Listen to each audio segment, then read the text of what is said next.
ಆತ್ಮೀಯ ಬಂಧುಗಳೇ, ಮಹಾಭಾರತ ದ್ರೋಣ ಪರ್ವ. ಇದರಿಂದ ದ್ರೋಣಾಚಾರ್ಯರ ಪ್ರತಿಜ್ಞೆ ಮತ್ತೆ ಅವರ ಮೊದಲ ದಿನದ ಯುದ್ಧ ಈ ವಿಷಯದ ಬಗ್ಗೆ ನಾವು ತಿಳ್ಕೊಳ್ತಾ ಇದ್ವಿ. ಹೋದ ಭಾಗದಲ್ಲಿ ನಾವೇನ್ ತಿಳ್ಕೊಂಡ್ವಿ, ಯಾರ್ಯಾರು ಯಾರ ಜೊತೆ ಯುದ್ಧ ಮಾಡ್ತಾ ಇದ್ದಾರೆ ಅಂತೆಲ್ಲ ತಿಳ್ಕೊಳ್ತಾ ಇದ್ವಿ.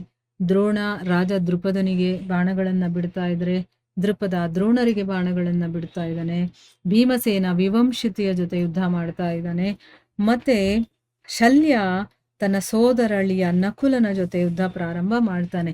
ಪ್ರತಾಪಿ ನಕುಲ ಓಡ್ತಿದ್ದ ಹಾಗೇನೆ ಶಲ್ಯನ ಕುದುರೆಗಳು, ಛತ್ರ, ಧ್ವಜ, ಸೂತ, ಧನಸ್ಸು ಎಲ್ಲವನ್ನ ನಾಶ ಮಾಡ್ತಾನೆ. ಮತ್ತೆ ತನ್ನ ಶಂಖವನ್ನ ಊದ್ತಾನೆ. ಇನ್ನ ದೃಷ್ಟಕೇತು ಕೃಪಾಚಾರ್ಯರು ಬಿಟ್ಟಂತ ಬೇರೆ ಬೇರೆ ರೀತಿಯ ಬಾಣಗಳನ್ನ ಕತ್ತರಿಸಿ 70 ಬಾಣಗಳಿಂದ ಅವರಿಗೆ ಹೊಡಿತಾನೆ.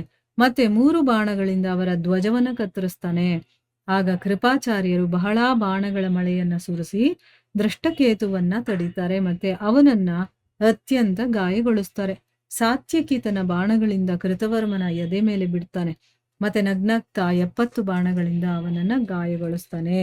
ಇದಕ್ಕೆ ಕೃತವರ್ಮ ಏನು ಮಾಡ್ದ, ಬಹಳ ವೇಗವಾಗಿ 77 ಬಾಣಗಳನ್ನ ಬಿಡ್ತಾನೆ. ಆದ್ರೆ ಅದರಿಂದ ಗಾಯಗೊಂಡ್ರೂ ಕೂಡ ಸಾತ್ಯಕಿ ಪರ್ವತದ ಹಾಗೆ ಅಚಲವಾಗಿ ನಿಂತಿದ್ದ. ಅದರಿಂದ ಅವನು ಏನು ತುಟುಕ್ ಪಿಟುಕ್ ಅಲ್ಲ, ಅದು ಹಾಗೆ ನಿಂತಿದ್ದ, ಒಂದು ಪರ್ವತ ನಿಂತ ಹಾಗೆ. ರಾಜ ದೃಪದ ಭಗದತ್ತನ ಜೊತೆ ಹೋರಾಡ್ತಾನೆ. ಅವರಲ್ಲಿ ಬಹಳ ಅದ್ಭುತವಾದಂತಹ ಯುದ್ಧ ನಡೆಯುತ್ತೆ.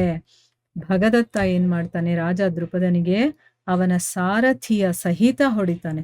ಮತ್ತು ಅವನ ರಥ ಮತ್ತೆ ಧ್ವಜಕ್ಕೂ ಕೂಡ ಬಾಣಗಳನ್ನ ಹೊಡಿತಾನೆ. ಇದರಿಂದ ದೃಪದ ಕೋಪ ಮಾಡಿಕೊಂಡು ಭಗದತ್ತನ ಎದೆಗೆ ಬಾಣವನ್ನ ಬಿಡ್ತಾನೆ. ಮತ್ತೊಂದು ಕಡೆ ಭೂರಿಶ್ರವ ಮತ್ತೆ ಶಿಖಂಡಿ ಬಹಳ ಭೀಷಣವಾದಂತಹ ಯುದ್ಧವನ್ನ ಮಾಡ್ತಾ ಇದ್ರು. ಮಹಾಬಲಿ ಭೂರಿಶ್ರವ ಇದಾನಲ್ಲ, ಅವನು ಬಾಣಗಳ ಸುರಿಮಳೆಯಿಂದ ಮಹಾರಥಿ ಶಿಖಂಡಿಯನ್ನ ಆಚ್ಛಾದಿತಗೊಳಿಸ್ತಾನೆ. ಅಂದ್ರೆ ಚೆನ್ನಾಗಿ ಅದು ಒಡೆದು ಬಿಡ್ತಾನೆ ಬಾಣಗಳನ್ನೆಲ್ಲ. ಅವನ ಶರೀರದಲ್ಲೆಲ್ಲ ಬಾಣಗಳಿರಬೇಕು ಆ ರೀತಿ. ಇದರಿಂದ ಏನಾಯ್ತು, ಶಿಖಂಡಿ ಕೋಪ ಮಾಡಿಕೊಂಡು 90 ಬಾಣಗಳಿಂದ ಭೂರಿಶ್ರವನನ್ನ ತನ್ನ ಜಾಗದಿಂದ ಅಲುಗಾಡಿಸ್ತಾನೆ. ಅಲ್ಲಿಂದ ಅವನ್ ಸರಿಬೇಕು ಆ ರೀತಿ ಮಾಡ್ತಾನೆ. ಕ್ರೀರವರ್ಮ ರಾಕ್ಷಸ ಘಟೋದ್ಗಜ ಮತ್ತೆ ಅಲಂಬುಷ ಇಬ್ರು ಕೂಡ 100 ರೀತಿಯ ಮಾಯೆಗಳನ್ನ ತಿಳಿದಿದ್ದಂಥವ್ರು. ಮತ್ತೆ ಅಭಿಮಾನಿಗಳಾದ ಕಾರಣ ಇಬ್ರು ಕೂಡ ಒಬ್ಬರನ್ನೊಬ್ರು ಕೀಳಾಗಿ ತೋರ್ಸೋದಕ್ಕೆ ಅವರು ಶುರು ಮಾಡ್ತಾರೆ. ಅಂದ್ರೆ ನನ್ನಷ್ಟು ನೀನು ವೀರ ಅಲ್ಲ ಆ ರೀತಿ. ಅಂದ್ರೆ ಅಲ್ಲಿ ನಾನೇ ಶ್ರೇಷ್ಠ ಅನ್ನೋ ರೀತಿ ಅವರು ಒಬ್ಬರನ್ನೊಬ್ರು ಕೀಳ್ ಮಟ್ಟದಲ್ಲಿ ನೋಡೋದಕ್ಕೆ ಶುರು ಮಾಡ್ತಾರೆ. ಅವರೆಲ್ಲರನ್ನೂ ಕೂಡ ಆಶ್ಚರ್ಯಚಕಿತರನ್ನಾಗಿ ಮಾಡ್ತಾ ಅಂತರ್ಧಾನರಾಗಿ ಯುದ್ಧ ಮಾಡೋದು ಪ್ರಾರಂಭ ಮಾಡ್ತಾರೆ. ಅಂದ್ರೆ ಏನು, ಅವ್ರು ಇರೋದೇ ಕಾಣಿಸ್ತಾ ಇಲ್ಲ, ಬರೀ ಬಾಣಗಳು, ಗದೆಗಳು, ಈ ರೀತಿ ಬರೀ ಶಸ್ತ್ರಗಳನ್ನ ಬಿಡ್ತಾ ಇದ್ದಾರೆ. ಆದ್ರೆ ಅವ್ರು ಎಲ್ಲಿದ್ದಾರೆ ಅಂತಾನೆ ಗೊತ್ತಾಗಲ್ಲ. ಈ ರೀತಿ ಅವರು ಯುದ್ಧ ಮಾಡ್ತಾ ಇದ್ದಾರೆ. ಇದೇ ರೀತಿ ಚೇಕಿತಾನ ಮತ್ತೆ ಅನುವಿಂದನ ಮತ್ತೆ ಛತ್ರದೇವ ಮತ್ತೆ ಲಕ್ಷ್ಮಣನ ಯುದ್ಧ ಆಗೋದು ಪ್ರಾರಂಭ ಆಯಿತು. ಇದೇ ಸಮಯಕ್ಕೆ ಪೌರವ ಗರ್ಜನೆ ಮಾಡ್ತಾ ಅಭಿಮನ್ಯುವಿನ ಕಡೆಗೆ ಓಡ್ ಬರ್ತಾನೆ. ಇಬ್ರಲ್ಲೂ ಕೂಡ ಬಹಳ ಘೋರವಾದಂತಹ ಯುದ್ಧ ಪ್ರಾರಂಭವಾಗುತ್ತೆ. ಪೌರವ ಏನ್ ಮಾಡ್ತಾನೆ, ಬಾಣಗಳ ಮಳೆಯಿಂದ ಅಭಿಮನ್ಯುವನ್ನ ಮುಚ್ಚೆ ಬಿಡ್ತಾನೆ. ಅಂದ್ರೆ ಅವನಿರೋದೇ ಕಾಣಿಸ್ಬಾರ್ದು ಅಷ್ಟು ಬಾಣಗಳನ್ನ ಬಿಡ್ತಾನೆ. ಆಗ ಅಭಿಮನ್ಯು ಏನ್ ಮಾಡ್ತಾನೆ, ಅವನ ಧ್ವಜ, ಛತ್ರ ಮತ್ತೆ ಧನಸ್ಸನ್ನು ಕೂಡ ಕತ್ತರಿಸಿ ಪೃಥ್ವಿಯ ಮೇಲೆ ಬೀಳಿಸ್ತಾನೆ. ಆಮೇಲೆ 7 ಬಾಣಗಳಿಂದ ಅವನು ಪೌರವನಿಗೆ ಮತ್ತೆ 5ರಿಂದ ಅವನ ಸಾರಥಿ ಮತ್ತೆ ಕುದುರೆಗಳನ್ನ ಗಾಯಗೊಳಿಸ್ತಾನೆ.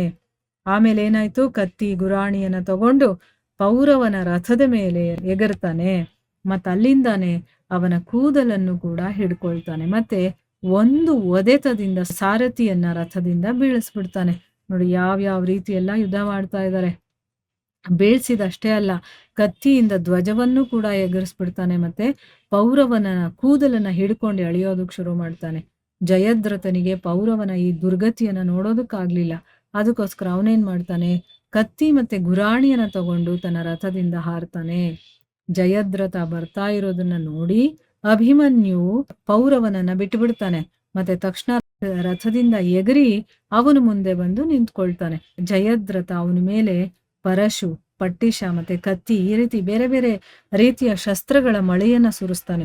ಆದ್ರೆ ಅಭಿಮನ್ಯು ಏನ್ ಮಾಡ್ದ, ಅದೆಲ್ಲವನ್ನು ಕೂಡ ಕತ್ತಿಯಿಂದಾನೆ ಅವನು ಕತ್ತರಿಸ್ಬಿಡ್ತಾನೆ. ಮತ್ತೆ ಗುರಾಣಿಯಿಂದ ಅದನ್ನ ತಡಿತಾನೆ. ಆ ಇಬ್ಬರು ವೀರರ ವೀರತೆಯನ್ನ, ಚಾಣಾಕ್ಷತೆಯನ್ನ ನೋಡುವ ಹಾಗಿತ್ತು. ಅಂದ್ರೆ ಅದನ್ನ ಇನ್ನೂ ನೋಡ್ಬೇಕು ಅನ್ನಿಸ್ತಾ ಇತ್ತು. ಅವರ ಕತ್ತಿಗಳನ್ನ ನಡೆಸುವಂತ, ಹೊಡೆಯುವಂತ, ತಡೆಯುವಂತ, ಒಳಗಡೆ ಹೊರಗಡೆ ಎಲ್ಲ ತಿರುಗಿಸ್ತಾರಲ್ಲ, ಅದ್ರಲ್ಲಿ ಎಲ್ಲ ಯಾವುದೇ ಅಂತರನೇ ಕಾಣಿಸ್ತಾ ಇಲ್ಲ. ಎಲ್ಲಿ ಕತ್ತಿ ಇದೆ ಅನ್ನೋದು ಗೊತ್ತಾಗ್ತಾ ಇರ್ಲಿಲ್ಲ. ಇಬ್ರು ವೀರರು ಕೂಡ ಹೊರಗಡೆ ಮತ್ತೆ ಒಳಗಡೆ ತಿರುಗುತ್ತಾ ತಿರುಗುತ್ತಾ ಯುದ್ಧದ ಅದ್ಭುತ ಪಟ್ಟುಗಳಿರುತ್ತಲ್ಲ ಅದನ್ನೆಲ್ಲ ತೋರಿಸ್ತಾ ಇದ್ರು. ಅಷ್ಟರಲ್ಲಿ ಅಭಿಮನ್ಯುವಿನ ಗುರಾಣಿಗೆ ತಗಲಿ ಜಯದ್ರಥನ ಕತ್ತಿ ಮುರಿದೇ ಹೋಯ್ತು. ಅದಕ್ಕೋಸ್ಕರ ಅವನು ತಕ್ಷಣನೇ ಏನ್ ಮಾಡ್ದ, ತನ್ನ ರಥದ ಮೇಲೆ ಹತ್ತು ಬಿಡ್ತಾನೆ.